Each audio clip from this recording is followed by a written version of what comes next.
Authorities in Japan have given the all clear to people living along the northeastern coast. They lifted a tsunami warning and advisory issued after a strong earthquake shook the region. Analysts say the tremor was likely an aftershock from the March 2011 earthquake. The estimated 7.3 magnitude tremor jolted the country at 5:18 p.m. local time, triggering tsunami. It struck off the Sanriku coast in the Tohoku region. This is the same part of Japan that was hit by last year's quake. Immediately after Friday's tremor, authorities issued a tsunami warning and advisories for Pacific coastal regions. They say a tsunami of 1 meter came racing ashore in the northeastern prefecture of Miyagi, hitting the coastal city of Ishinomaki. So far, there are no reports of major injuries or damage. Authorities lifted their warning and advisories 2 hours after the quake hit. This tremor struck in the evening, early evening, as people were heading home from work or getting ready to sit down for dinner. As we mentioned, meteorological agency spokespersons say they believe it was an aftershock of the March 11th earthquake. We felt the tremor here in Tokyo. Buildings swayed for a number of minutes. Several waves of up to 1 meter reached the coast of northeastern Japan just after 6 p.m. Japan's meteorological agency says the highest wave measuring 1 meter hit the coast of Ishinomaki in Miyagi Prefecture. Waves measuring 40 centimeters reached the port of Sendai, also in Miyagi Prefecture, and Soma in Fukushima Prefecture. Other waves measuring at least 20 centimeters were recorded along the coast of northeastern Japan. There are no reports of damage at the Fukushima Daiichi nuclear plant. Some workers were evacuated to higher ground, though, as a precaution. Now, the operator of the Onagawa nuclear plant, located further north along the coast, says the situation there is also stable. Some workers were also evacuated. Now, bullet train or Shinkansen services linking the Japanese capital to Aomori, Niigata, and Nagano have been suspended. Services along the Tokaido line between Tokyo and Osaka have resumed after a temporary suspension. Now, this is the same part of Japan that was hit by the March 2011 disaster. Along with issuing a tsunami warning for coastal regions in Miyagi, authorities also issued tsunami advisories for other northeastern or eastern prefectures, Iwate, Fukushima, Ibaraki, and the Pacific coast of Aomori. Officials have been urging people over and over again to get to higher ground right away. This strong earthquake hit early evening as people were heading home from work or getting ready to sit down for dinner. And we felt the tremor here in Tokyo as well, quite strongly actually. Buildings swayed for a number of minutes. Now, the powerful earthquake prompted local authorities to call for the evacuation of coastal areas in Fukushima, Miyagi, and Iwate prefectures. But some residents say information about the quake and the tsunami alert failed to reach them.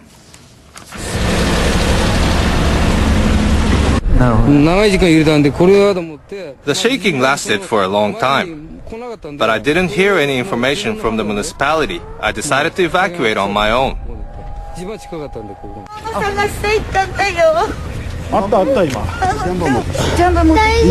I'm all right now.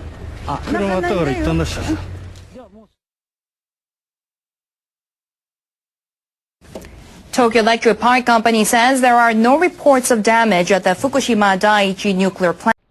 Live, this is One for the Record. I'm Diana, and today is December 8th, 2012. It is Saturday night, and here are your updates for today. We'll go into the watchers first. Alrighty then. Devastating debris flow at Barangay somewhere. Let me see. Barangay and Nap during Typhoon Bofa. Common physicist misconceptions by Minute Physics. Money is not needed in energy abundance. Uh-oh, here's another one. What's that say? How to brainwash the sheeple into doing anything you want. Why are we seeing so many sun-grazing comets? Okay. that's their titles for today. But it's not really the news. Let me go on. But that's let's see. That was the watchers. There are 12 days, 1 hour, 13 minutes, 25 seconds until December 21st, 2012. 11:11 Greenwich Mean Time. Alrighty then, and the clock keeps ticking down. I hope you guys are getting prepared for anything. Have a pencil and paper ready. I'm going to try to broadcast live. I have no idea what's going to happen. If not, maybe I might charge up my DVD camera and see if I can do it that way, so I can go outside and film stuff for you guys. You know, because there might be some awesome skies out there or something, and I don't have Wi-Fi. I'm hardwired in right now. Alrighty then. Moving on. The Extinction Protocol 2012 and beyond. North Sulawesi's Mount Loken enters second day of eruption. Also today. Alaska burning explosion near Eagle leads to mysterious geologic ground craters. Maybe they're volcanic. Okay, here we go.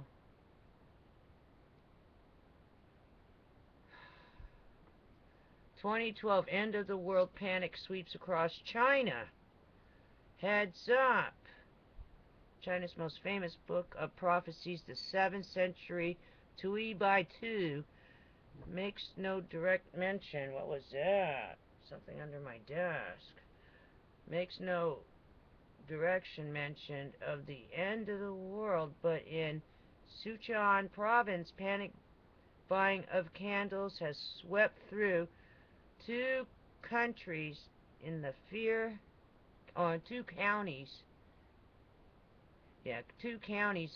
that an ancient Mayan prediction that the world will end on December 21st proves to be true. Hey, it was in their chi. You know, that little chi game that they have that tells the future, alright? And I think, who was it, McKinney? Someone wrote it all out. Alright. Chileans request end of world day off. Superstitions about what could happen on December 21st seems to be big in the South American nation of Chile. In a telephone survey conducted in the country by the website trabajando.com, 24% of respondents, that means work.com, working.com, 24% of respondents said that they will ask their employers for the day off on December 21st, 2012. Alright, you got it. We should all have that day off. How about that? National holiday. Oh, alrighty then. What else is going on? It's not a lot of news because a lot of people take the day off. Okay, yesterday, 6.3 magnitude earthquake strikes North Island of New Zealand. See, I never take a day off, so if something major happens, I usually can catch it and let you know. Always tune here. See, I actually see better without my glasses, but I look better with them. Okay, let's move on. I need those sunglasses. You know why I need those sunglasses. You've seen that movie, They Live? Isn't that what it's called? They Live, Roddy Piper?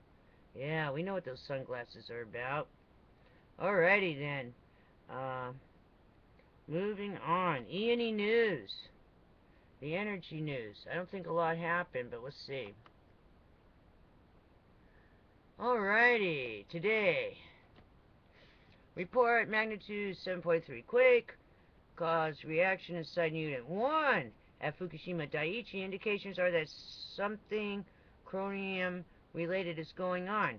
Especially alarming, giant quake of magnitude 8 or greater could soon strike Japan. Government calls for continued vigilance. Hey, you already said 7 or higher, something would have happened. So we know it's all going on. Newspaper door-to-door surveys reveal clusters of Fukushima residents with persistent nosebleeds, diarrhea. Fallout refugees talk about bizarre rashes, high fevers, and more. Stop running a scientific experiment on these people. They should have been gotten out of there, and if it's too late, you better find some treatment for it. Alright, there you go. Now let's check the sinkhole. Something's going on there with hydrogen sulfide gas that they can't seem to handle. Let's see what's going on there. Deadly gas found in salt cavern below giant sinkhole. Official reveals now the cavern can't be plugged. It cannot be plugged. And hydrogen sulfide will have to be removed as it flows. Now, meaning as it flows, I think people around there should get out of there. It's not worth it. Get out of there. Now. And let the experts handle it, and don't go back till it's done, and I don't think it's going to be done for a long time. Alrighty then, and that was yesterday. New flyover giant Louisiana sinkhole shows changing appearance. Alrighty then. So, it is one day down for the weekend. One more to go. You have a wonderful, wonderful Sunday, and I'll attach the Dr. Deagle show for you. Take care, and always be prepared. And don't forget, I told you, get anything that's electronic with phone numbers and addresses, get that out. I'm guilty too. I got to do it now. I've been putting it off. Alrighty then, take care. Welcome back to the Nutrimedical Report Hour 3, which is one of the most popular hours for our preppers. It is the Preparedness, Civil Defense, Martial Law, and Civil Earth Changes Hour with our special panel. John Moore, of course, has his own radio show. He's a prepper and a consultant for preppers. As a former Special Forces and a forensic investigator is his current regular job. And he also is a major consultant for people trying to prepare, including corporations and individuals with the resources to do so. He has his own radio show over Republic Radio from 7 to 9 a.m., Monday to Friday, Central Standard Time. And the website is thelibertyman.com. Ann Morrison's our scientist, involved with many different areas of science, including the levels of ozone in the air, ultraviolet light, volcanism and earthquakes. Her website is homeland-defense4you.com, and she gave us a link today for ultraviolet light patches. We have Alexander Bachman going to be coming on a little later on in the program. John, what's the latest? What's happening? Well, Dr. Bill, thank you for having me, and I got to get out of here by 1:15, but DEPCA is reporting imminent war with Syria. I can't describe what's going on there with these multiple warships from multiple nations, anything other than an armada. I don't have the number in front of me, but it's something like 8 or 10 nations have warships in the eastern Mediterranean. Does that include Russia and China? What about Russia and China? Do they have any ships in the area? Well, China really doesn't have any warships. They got a big hospital ship in the Gulf of Aden, but Germany, England, Saudi Arabia, United Arab Emirates. It's just, of course, the Eisenhowers there. All the pieces are in place. Everything's cocked and locked and ready to go. I expect there could be war very, very soon, in a matter of days, in that part of the world. Let's look at the consequences. If there's a regime change, those weapons of mass destruction will fall into the hands of Salafi extreme Muslims, so it increases the danger to Israel. If they don't happen, it means because Russia says no, which means we may have a level of conflict disaster, and all we need is somebody on the Syrian side to decide to fire off a Yukon's hypersonic cruise missile or a Hoot supercavitation high-speed torpedo, and one of our carrier groups, like the Eisenhower, is going to go to the bottom of the Mediterranean with thousands of sailors. So we have a very dangerous situation. And we have the idiot-in-chief that's going off to Hawaii to vacation, where he's planning on moving into his new Hawaiian palace, $10.5 million palace on the 15th of January, 5 days before inauguration. Well, he left the fiscal cliff because he likes the fiscal cliff. In fact, I think he's a cliff diver, just like the cliff divers of Mexico. You know, Hillary met with her Russian counterpart in the last 48 hours. And, yeah, I'm in Dublin, right? well, they cut a deal. And I was talking to one of my associates earlier today. They're splitting the world between the two of them. So I think they've cut the deal on how this is going to play out with Syria. China's kind of a wild card, although they've never had the presence with Syria that Russia has. Syria's been a Russian client state for many decades, and they're a key player in this. And I think the decision was made between Hillary and Russia as to exactly how this is going to play out. The only question in my mind, Dr. Bill, is why? Is Syria outside the international banking community? Is that the reason this is going down? No, actually, Syria has a Rothschild-style bank. The only ones that didn't were Cuba, Iran, and North Korea. Well, then why have they become the bad boys on the block? They've been kind of a minor supporter of Syria, international terrorism, but why have they become the bad boys all of a sudden? Well, Dustin Hoffman would probably give us the answer. It's called Wag the Dog. The tail of the state of Israel is wagging the dog of America. And they don't like these weapons of mass destruction, even though Bashar Assad, the eye doctor, has no intentions of using them. He's not stupid against Israel or any of his neighbors unless he's invaded. And I do believe they have fueled the chemical weapons, and I do believe they will use them if there's an invasion. And I don't think our troops are prepared for the idea of VX nerve gas. I took care of special forces. I was one of their civilian doctors taking care of people that work in special ops, including those that survived special ops on the east-west German border back in the early 80s, and I can tell you what happens. If you get a microdrop, which is a hundredth of a drop on your body, it starts to eat through the flesh. When the bleb of your flesh explodes, the material from that microdrop lands on other parts of your flesh, eats to the bone, and if anybody nearby, if it lands on them, it actually eats away at them as well. Within a matter of minutes, it's like a B-movie.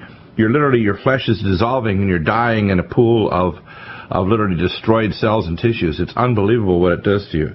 So these aren't just neurotoxins. We were told that one drop would kill us, not with the kind of explicit description you give. Microdrops. In the Army, they always told us that it's one drop. It's not a typical cholinesterase inhibitor like Sera nerve gas. This is one that literally causes a massive release of peroxisomes and lysosomes. So literally, you rot while you're standing and running. You literally rot your flesh, and as the flesh explodes, the exploded flesh rots other tissue it touches, including you or your compatriots that are running, trying to get away from the gas. So.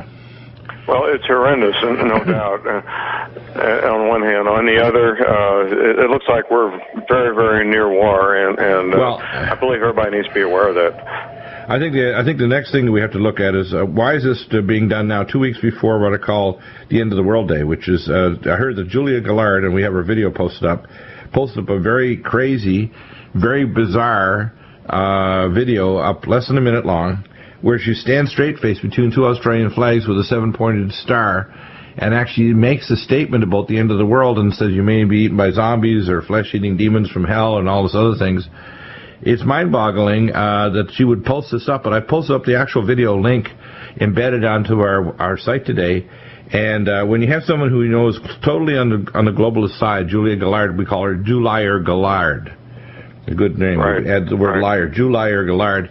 She said when she was first elected she wasn't going to put in the Green Agenda, and she's made total alliances with the Green Party to stay in power. They put in carbon taxes, which are killing Australian coal, which is some of the best coking coal in the world, and put in massive increases in power costs, etc., and are trying to terrorize the people of Australia that the weird climate change is not due to the Macondo drill site or climate change caused by solar galactic events. It's because people are breathing out CO2. You got to stop it. Don't pass gas. Well, Dr. Bill, isn't carbon dioxide heavier than air? Yeah, it is. It is heavier than air. How can it get in the upper atmosphere and do any harm then? Exactly. Yeah, exactly. Dr. Bill, I need to go, and you all have a great show, and we'll talk soon. Absolutely, yeah. So the real news is we're on the verge of a major Mideast war, and they have it perfectly timed to arrive with the Grinch. And tell us the latest of what's happening on your side. Well, I am worried about the Mideast war and what they're saying about sarin gas, and if one of those, if it either falls into the Al-Qaeda hands, or if the government there decides to bomb something, these things go astray. Well, I'd like to make this important statement, a news release. There's not one instance since 9/11 which was a self-inflicted wound by the U.S. government in collaboration with Saudi and Israeli Mossad secret police to promulgate the 9/11. But when they attack Syria, and then of course they want to follow with Iran, the level of terrorism that's going to come in American or Americans traveling overseas will be mind-boggling. If you do not have a significant fear of non-CIA sponsored real terrorism by nations that we're trying to crush, you should be afraid.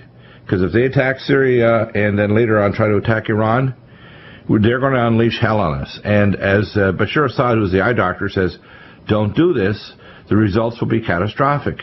He's already loaded up these chemical weapons because guess what? He won't use them against his own people. As he said, it's suicidal. Why would I attack Turkey? There's no political or material gain for him to attack Turkey. But if he's invaded, he's going to use them. He's telling you that. He's saying, please don't do this. We have these so-called terrorists being brought in, weapon systems, and now they want to supply more weapons. The West is cut off, along with the Arab Emirates, cut off their radio communications and their internet. We've given them what's called mesh network internet to the so-called Syrian Free Army, which are terrorists. We've given them satellite phones, etc., to make sure while we cut off their communications, the terrorists have internet and communications.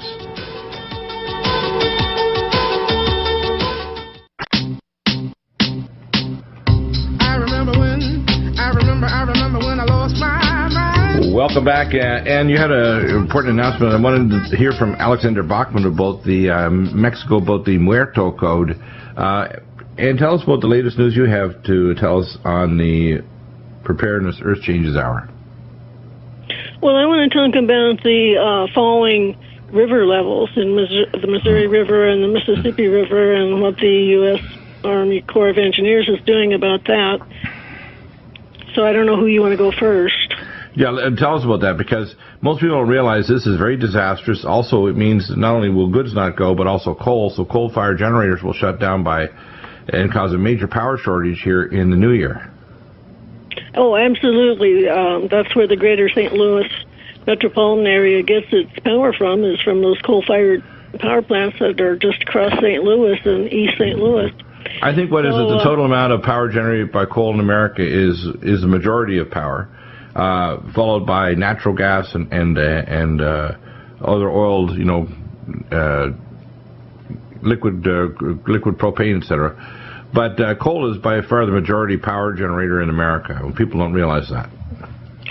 The big news about the drought that hit the Midwest, and I'm not just talking about the Mississippi River Valley or the Missouri River Valley, I'm talking about the entire Midwest, is that the water levels in the lakes and other rivers, including the Mississippi and the Missouri, are falling.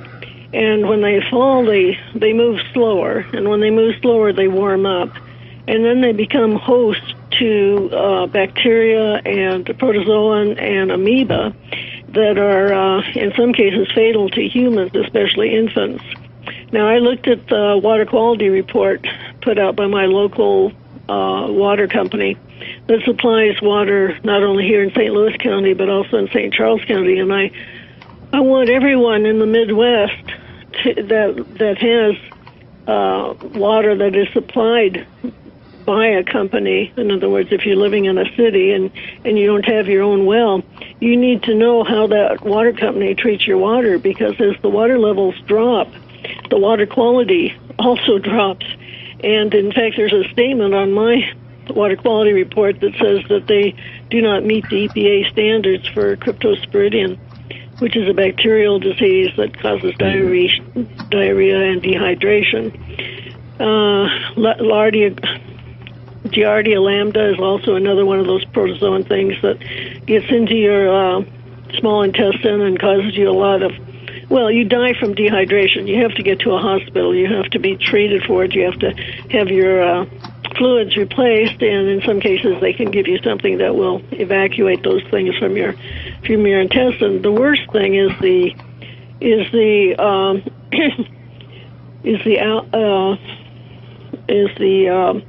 thing that gets up into your brain and it in warm stagnant waters, it actually, if it gets in your nose, it will make its way into your brain. It will eat your brain, and you will die. And there is no treatment for that. So, along with your flotation devices, you need to wear nose plugs if you're going to be in stagnant, still, and I mean low water, and that qualifies almost every river and every lake that's been in the drought region. If you don't do that, you're going to be taking a huge risk. And in fact, I've already started not only boiling my water, because boiling water will kill the bacteria and the virus, but it will not kill the cysts and the spores of these very dangerous parasites. And so I'm also adding chlorine dioxide, which you can get at any outdoor store. Actually, the chlorine dioxide, we have something better than chlorine dioxide, which can form chloramines. We use Nutrimedical or Silver 100 that kills immediately. It persists better than Nutrimedical. The Silver 100 kills but doesn't persist. The other, of course, is a liquid form of Alamax or Alamed. But chlorine dioxide can form chloramines, which are 100,000 times more toxic than chlorine gas. Or if you use fluoridated compounds, they are 10 million times more toxic than fluoride, believe it or not, to form chloramines. So I usually don't recommend the chlorine dioxide. It's like, I know some people will think it's a miracle. In fact, I've had people kind of push it. It's part of this, what was the cure they were talking about? It was actually using different cleaners to generate chlorine dioxide, and people were taking it as an internal treatment to kill off Lyme disease and other pathogens. These were chlorine dioxide that's been used for cleaning out horse stalls for 5 decades. It's bad stuff. Yeah. Well, I'm not saying it's good stuff, but at least it will. If your water treatment, we have alternatives that are non-toxic. I researched this to make sure that there were non-toxic alternatives, because as soon as you take a non-iodine-based halide, they directly are toxic to mitochondria. That's why chlorinated water, you got to remove the chlorine after it's potable, so that you don't chlorinate your mitochondria, and you don't use fluoridated water. You totally remove it, and you don't bathe in a hot tub that has bromine salts. It's all mitochondrial toxic. Interesting. Well, it's easy to obtain. People can obtain it at any outdoor store, and it's relatively cheap. But they certainly need to look into what you have and what you have to say about that. If they use the ones we have, they can kill off the pathogens without the danger. Chlorine dioxide is going to work, just like, I tell people chlorinated water is fine in your city, but you better take the chlorine out, and that's why we're working on a whole house system, which I'm testing out, actually a test of it in the next month or so. I get all the pieces here for this new whole house system. It's about a quarter of the cost, but you can actually change the filters, and it'll be much higher quality than any of the commercial systems out there like Culligan, etc. And you can pop these 22-inch long filters. You do a Y connector, put 3 filters on one side, 3 on the other. If you have a larger home, or just 3 altogether, just one set of 3 along the water line, and you can actually pull out all of the toxins out of the water, except for the ones that you're going to use in your pure water system for drinking. So I usually recommend a drinking water system on top of that. But you don't want chloramines. You don't want any of these chlorinated halide compounds are all xenoestrogens as well. So that's interesting. If your water treatment plant is not using ozone or ultraviolet light or activated charcoal, and very few of them are, because they're all very expensive treatments. And I know that my water system, my water treatment plant uses none of that.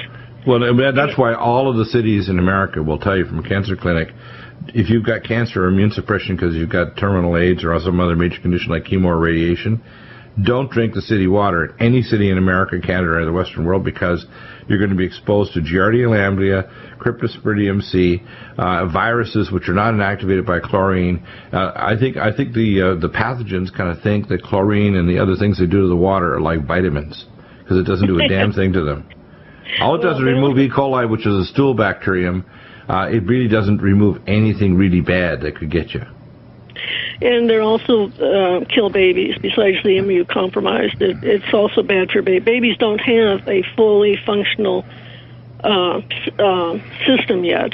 You mean a gastrointestinal system? So that in other words, if they have a baby gets exposed to public water, it can actually cause diarrhea. In fact, the chief cause of deaths for newborns worldwide is if they don't die of a puerperal infection from the mother in the genital urinary tract, they die of an infection caused by infective diarrhea. Anyway, the water level on at the Kansas City has dropped about 2.5 feet already. And by the way, people like Mayor Bloomberg would otherwise have us believe, along with the New Jersey Mayor Christie, that global warming and climate change are caused by us breathing out CO2, and that we're at fault, so we just need to go away and the planet will survive. Back in a moment. And you didn't want to, because of corruption inside. America's so strong we can only bring it down from the inside, including in the priesthood of the church. Welcome back, and you had an important comment, and we're going to go over to Alexander Bachman. You had an important comment to make. Just please tell us that. Yeah, I want people to watch the jet stream, and they can find it on different places on the web. And last week, and in fact even this week, you'll see that the piece of the jet stream is crossing the North Pole. So it's crossing from Alaska and crossing the North Pole, getting very, very cold. This is a very, very cold air mass that's over the North Pole in the Arctic Circle, and then going down into Siberia. And they have had tremendous snowstorms and ice storms in Siberia. So when that comes around, I guess eventually is going to hit the United States, and we're going to have the same thing because it is rotating. I already see that it's lessening over Siberia. Yes, we're going to have violent changes in climate. The movie The Day After Tomorrow, which is like an apocalyptic movie, is starting to happen. Sandy, which is a geoengineered storm, was specifically parked over there to cause destruction and to prevent the surge of Romney. We know also that they've disrupted it with the Macondo drill site with the disruption of the loop current, and the solar and galactic changes are occurring. And we have the melting of the permafrost in the north, but we have the increase in the ice shelf in Antarctica dramatically. It's much, much colder than usual. And this jet stream anomaly was causing this massive backup of traffic 34 miles long earlier in the week. I don't know how much they've cleared it, but I haven't seen an follow-up report. But they've had the coldest winter across Russia, right through Siberia and northern China that they've ever recorded. This is not normal. And then, of course, it's unusually warm here, including when I spoke to my brother in eastern Canada just yesterday. It's unbelievably mild and not normal temperatures at all. Right here in Southern California, it's warmed back up, so it's basically like a nice day in summer. Well, and that's right. And the jet stream is coming up from Hawaii and heading into California and Oregon and Washington. And they had expected that the snow level would get down to 6,500 feet. It didn't. It got down to 7,500 feet. They said it's so warm. They said that part of the jet stream, that river of moisture that they call the Pineapple Express, is so warm. Yes, it dumped a foot of rain on California, and another one is coming in and it's going to dump another foot of rain. But it doesn't get over the mountains, and so we're not going to see it here in the Midwest. Yeah, exactly. Alexander, you have some very interesting things to tell us. Tell us about the latest revelations you have, because we have an armada of ships from at least 10 nations, NATO and the United States, now getting ready to attack Syria. It appears, and I think that I talked to Joel Skousen the other day, he was on the program last week, that the Russians are going to make a deal to allow Assad to fall. The globalists have made a strategic alliance that states they want these weapons to go to Qatar and to the Salafi Muslims and the extremists. If they don't apprehend the weapons, if they do make the regime fall, they're going to fall into the hands of people that will use them on Israel, and Israel will use nukes on them. So I think we're on the forward cusp of an unstable situation that will precipitate the peace treaty in the Middle East. And that means the last 7 years of secular history of this aeon is upon us. So tell us the latest revelations you have. Well, basically, that's the same thing. I mean, we've been seeing this war being prepared and staged for 2 years now with the escalation of events in Israel and the Middle East. exactly as you just mentioned. I mean, this is a very, very carefully planned operation. And no, I do not believe that special ops from multiple nations are able to control all those chemicals or weapons of mass destruction that they allegedly say, I'm going to say it openly, Assad has stockpiled in his country and ready to use against Israel. Let me fill you in on some classified information I have from my sources. Not only does Assad have them, but they've been collaboratively working on chemical and biological weapons with Iran, which translated these advanced bioweapons from the Biopreparat program. But all the weapons that Saddam Hussein have, and I actually saw the receipts for the weapons that were actually sent on the Bethesda, the type culture lab, to Saddam Hussein, and those same weapons, I actually have the reports directly from the Russians who actually helped ship them to Syria. So no, they're sitting on a mountain of RDX, high explosive RDX, nerve gas, sarin nerve gas, and VX. They also have advanced bioweapons that were being developed by Saddam Hussein. He was doing experiments like, for example, he was taking a weaponized form of Ebola, putting it in gerbils and actually shattering them after they were dropped in liquid nitrogen. That's just one of many experiments. He had lunacy. That's why my comment. I mean, you need to know that these weapons are there, but Bashar Assad has absolutely, and he said this over and over again, and his foreign service people absolutely no intention of using it. Now you have to understand what's going on. The paper I read this yesterday. I want to read it again just for a minute. It says here, arms for Libya went to Islamists, and this is from NYT News Service. The Obama administration secretly gave its blessing to arms shipments to Libyan rebels from Qatar last year. But U.S. officials later grew alarmed as evidence grew that Qatar was turning some of the weapons over to Islamic militants. Come on, you know what I think we are, a bunch of morons? All of these weapons are going to militants that are from Afghanistan, Indonesia, Iran. I mean, they're all over the place. They're coming from Libya, primarily in Tunisia. We call the old pirate capital of Benghazi. It's been a pirate capital for 5,000 years. They are doing regime change because this is a proxy war between Sunni and Shiite Islam, which started 5 years ago.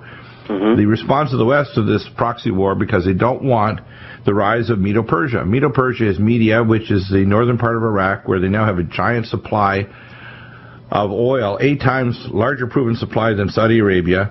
And just earlier this year in January, a pipeline was finished between Iran and Turkey. And most people aren't aware of this, but half of the population in Iran are Turks. They're Turkic. People don't know. They think they're all just Iranians. No, half the population of Iran. So eastern Turkey is virtually 95% Median or Kurdish.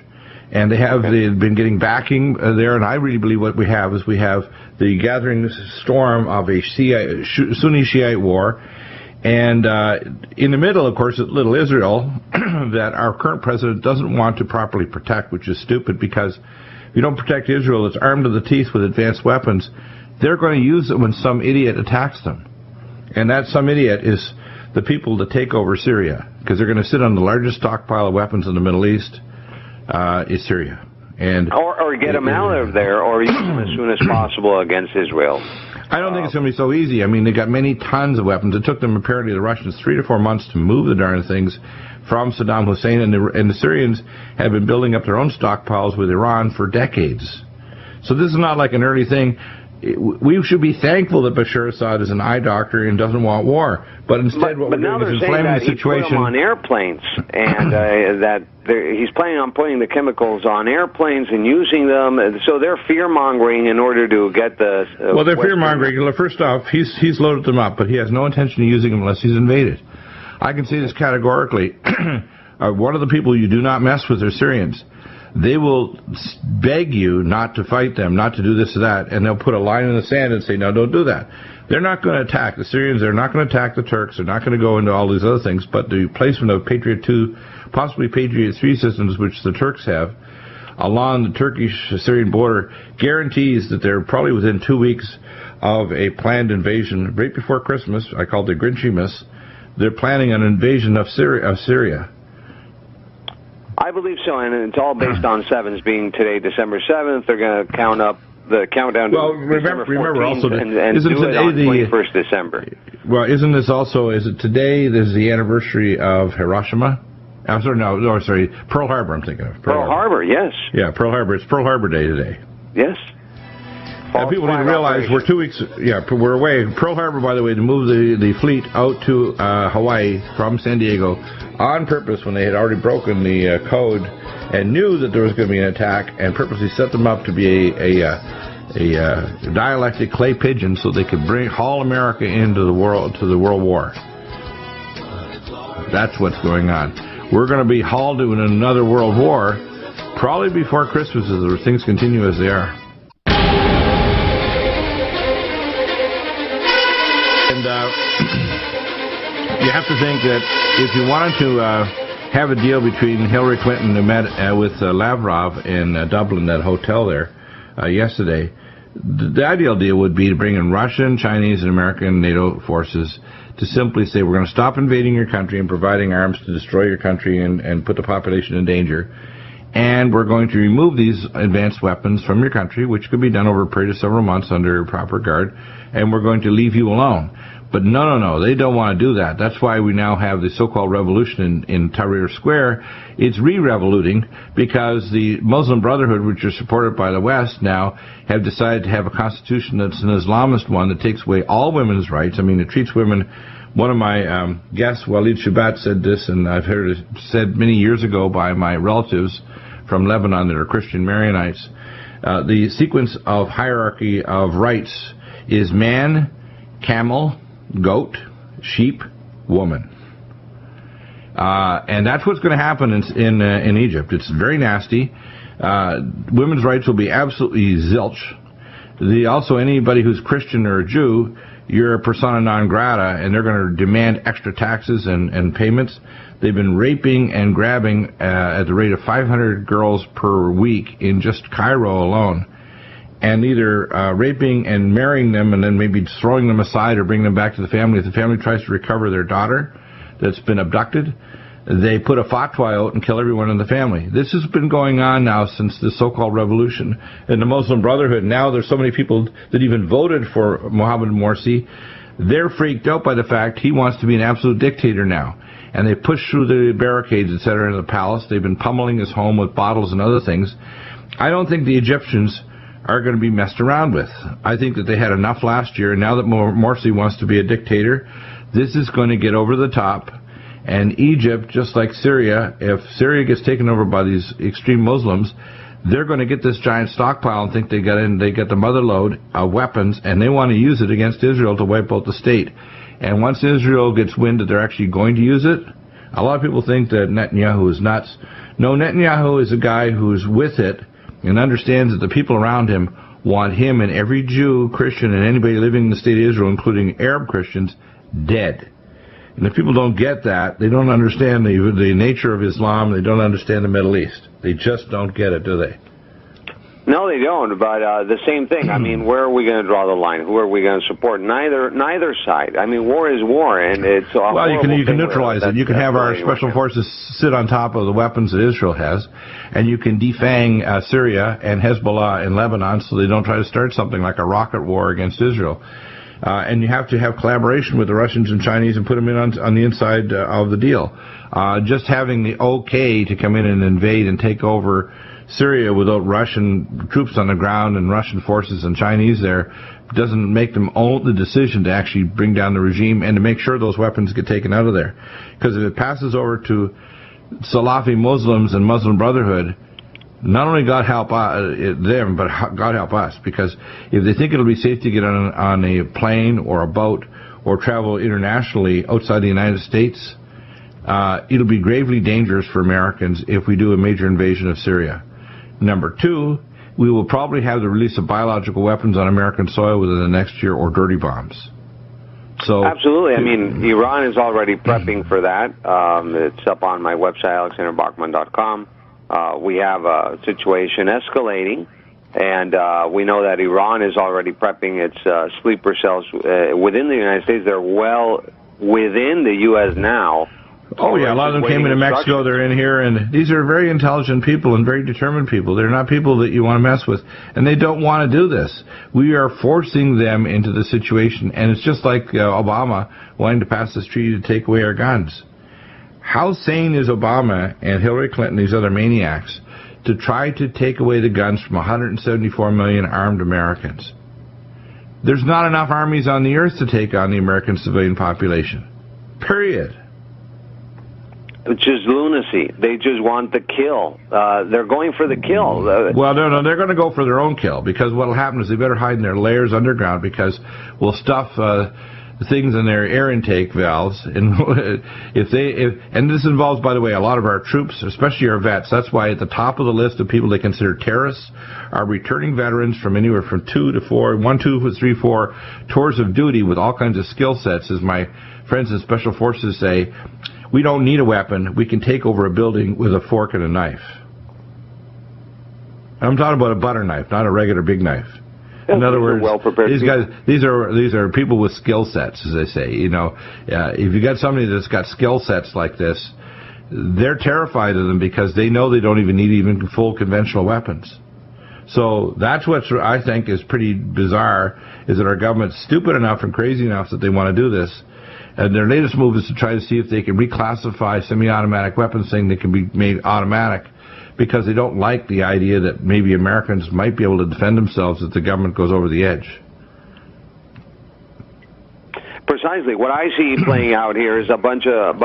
Well, look, I'm full of codes in my head right now, as it is. I mean, I'm a journalist in my own country, Mexico, that is being catapulted into 130,000 dead already in 6 years. We have tell about these codes though, because you did this article, which we'll post up as well. What about this code that you worked out?